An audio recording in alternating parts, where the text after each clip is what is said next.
Olá pessoal, boa tarde a todos. Bem-vindos ao canal Sistema de Ensino Monte Carlo, esse canal feito para você, estudante, ou você que é simples um apreciador das matérias de humanas. Sejam todos muito bem-vindos. Mais uma aula, continuando com a análise do livro do professor Carlos Ginzburg, O Queijo e os Vermes. Já estamos aí no capítulo 27, Queijo Místico e Queijo Real. Tá? Se você caiu aqui de paraquedas, recomendo que você passe antes pela nossa playlist para dar uma olhadinha nas aulas anteriores para saber do que se trata isso daqui, tá ok? De tudo que nós já vimos desse livro, né? Desse interrogatório, desse ato inquisitorial ao qual Menocchio foi submetido, nós já vimos a formação de Menocchio, a sua profissão, onde ele vivia. Entendemos que ele era uma pessoa que pensava paralelamente à sua instrução religiosa. Ele tinha uma carga de leitura bastante interessante e as ideias e opiniões que ele formulou com as suas experiências de vida deram a ele uma análise, e essa análise ela era paralela àquilo que estava nas escrituras defendidas pela Igreja Católica. E por conta disso, ele foi parar no Tribunal da Santa Inquisição. Tá? Então, outro detalhe que nós observamos, uma linguagem muito densa, uma linguagem cheia de metáforas ligadas ao cotidiano de Menocchio, onde ele explicava sua cosmogonia de forma tranquila, com segurança, diante dos inquisidores que estavam pasmos e curiosos, porque se não fosse a curiosidade, esse interrogatório ele não teria se estendido tanto e ele não teria sido tão bem detalhado. Tá? Então, eu entendo que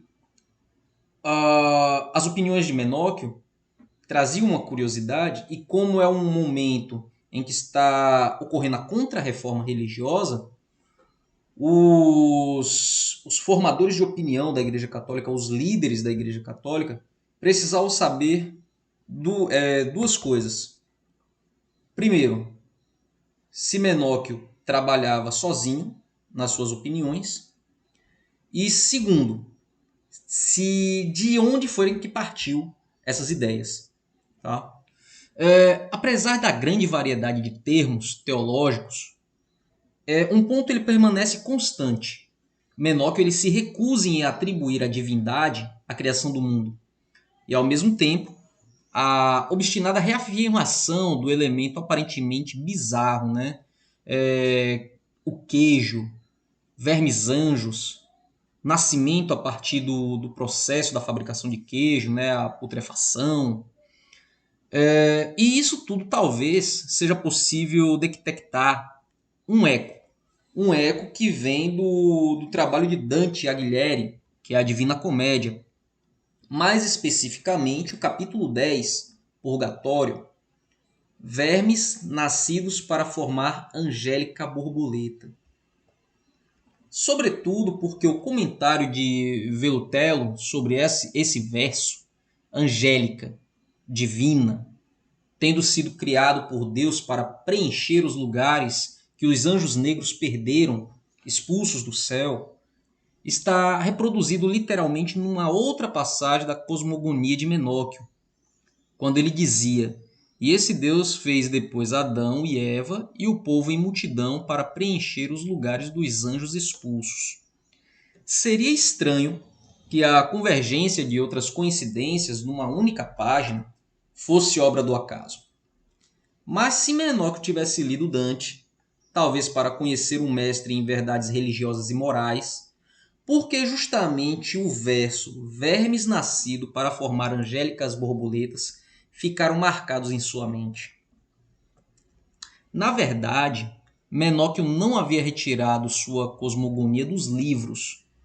Foram produzidos pela natureza os anjos a partir da mais perfeita substância do mundo, assim como os vermes nascem do queijo e quando aparecem, recebem vontade, intelecto e memória da parte de Deus que os abençoou.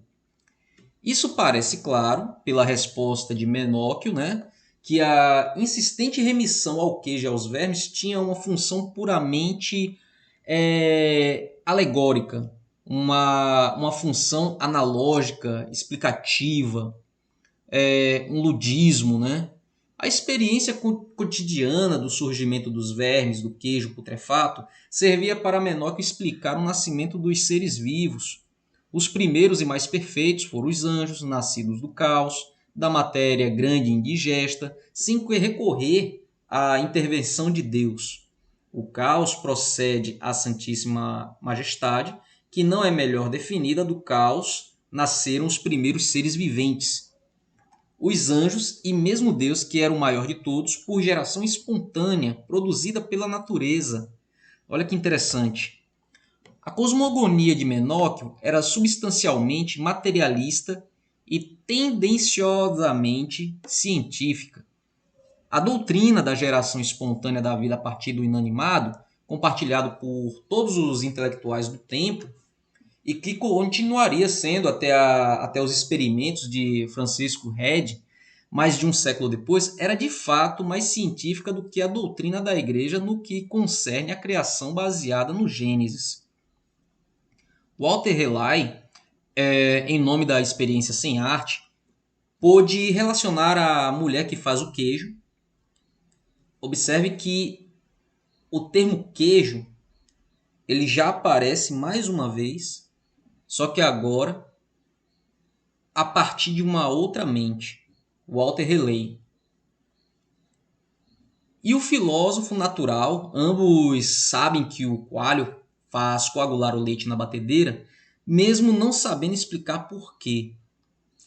Então, observe que, tirando o acaso da jogada, Menóquio não era o único que combatia o criacionismo. Ele não era o único que deixava um ponto de interrogação sobre a geração espontânea da vida. Isso baseado no argumento científico.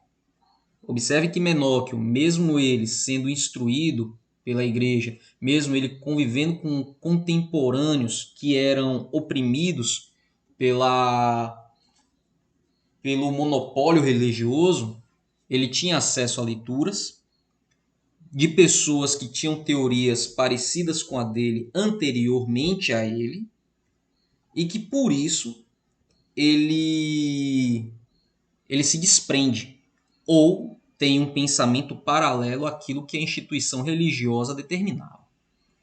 Porém, não é através das experiências cotidianas que Menóquio, ou a partir de Menóquio, que obteremos todas as explicações, já que outras pessoas compartilhavam do seu pensamento.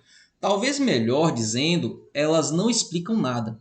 A analogia entre a coagulação do queijo e a condensação da nebulosa destinada a formar o globo terrestre pode parecer óbvia para nós, mas com certeza não era para Menóquio, porque senão nós estaríamos cometendo anacronismo. E não apenas isso. Surgindo essa analogia, ele estava reproduzindo sem saber mitos antigos, mitos que estavam remotos. Por exemplo, no mito indiano mencionado nos Vedas, a origem do cosmos é explicada pela coagulação. Mais uma vez, coagulação, queijo, putrefação, proveniente do leite, das águas do mar primordial, batidas pelos deuses criadores. Então são termos que não por acaso têm semelhanças com o que Menóquio defendia, mas isso é consequência da sua carga de leitura. Segundo os calmucos, no início dos tempos, as águas do mar se cobriam de uma camada sólida, como a que se forma sobre o leite, de onde saíram plantas, animais, homens e deuses. Observe que não é nada fantasioso na mente de Menóquio, ele simplesmente estava reproduzindo e ampliando aquilo que já pensavam antes dele. No início, esse mundo era nada, e a água do mar foi batida como a espuma e se coagulou como queijo, do qual nasceu uma infinidade de vermes. Esses vermes se tornaram homens, dos quais o mais potente e sábio foi Deus. Foram mais ou menos essas, salvo a simplificação já citada, as palavras ditas por Menóquio. Observe que esse parágrafo ele tem muita semelhança com o parágrafo anterior. Tá? Então, será que é mera coincidência? Ou será que Menóquio, diante de toda a sua leitura, né? Será que ele também não teve acesso aos Vedas do povo indiano? Já que o que tem nos arquivos da Inquisição são só os livros que foram encontrados com ele, e aquela troca, aquela logística, né? Aquela troca, aquele compartilhamento de livros. Então, do pensamento e das respostas, nós vamos pegando outros detalhes, tendo sempre em mente que Menóquio não era uma pessoa que imaginasse coisas. Tudo tinha um critério, tudo para partir de um padrão. E, principalmente, a possibilidade de questionamento com toda a sua leitura, com todo o seu conhecimento, com toda a sua elaboração. Isso em questionamento ao que a Igreja Católica pregava e toda a contradição das práticas dos líderes religiosos. Então, é uma coincidência espantosa ou inquietante, eu prefiro achar que é inquietante e não que é uma coincidência, para quem não possui explicações prontas e inaceitáveis como a existência de um inconsciente coletivo ou simples demais como um acaso. De certo, Menóquio falava de um queijo bem real, nada de misticismo, o queijo que vira a ser feito, ou que talvez ele próprio tenha feito inúmeras vezes. Os pastores de Altai, entretanto, haviam traduzido a mesma experiência no mito cosmogônico. Apesar da diversidade que não deve ser subestimada, a coincidência ela permanece, ou a inquietação. Não se pode excluir o fato de que ela constitua uma das provas fragmentária e em parte extinta da existência de uma tradição cosmológica que, ultrapassando as diferenças de linguagem, combinando mito e ciência. É curioso a metáfora do queijo que gira e da forma que ela reaparece um século depois do processo de Menóquio, num livro destinado a criar grandes polêmicas, em que o teólogo inglês Thomas Burt procurava aproximar a escritura religiosa, da ciência do seu tempo. Pode ser que se tratasse de um reflexo, talvez inconsciente, da antiga cosmogonia indiana, a qual Burnett dedicava algumas páginas de sua obra, mas no caso de Menóquio é impossível não pensar em transmissão direta. Essa transmissão partida da oralidade, de geração para geração. Essa hipótese, o qual eu também acredito e compartilho, parece menos improvável se pensarmos na difusão durante os mesmos anos e justamente no friúle de um culto de base xamanista como os Benedantini. A cosmogonia de Menóquio se localiza nesse terreno ainda quase inexplorado de relações e migrações culturais. Então, entre um livro e outro, entre um ator e outro, Menóquio ele ia construindo o seu quebra-cabeça, tentando responder a uma pergunta: será que é justo crer e acreditar, isso no tempo de Menóquio, que a Igreja Católica estava tão certa com tudo que ela dizia, com tudo que ela defendia, e isso levando em tese, isso levando em justificativa, o momento da reforma protestante, a contra-reforma, o próprio Tribunal da Inquisição, onde a Igreja Católica ela tenta recuperar um controle que ela havia perdido. E é nesse contexto que aparece Menóquio com toda essa mente criativa, né? A ponto de dizer, num julgamento inquisitorial, que o mundo ele foi criado de forma semelhante à fabricação de um queijo.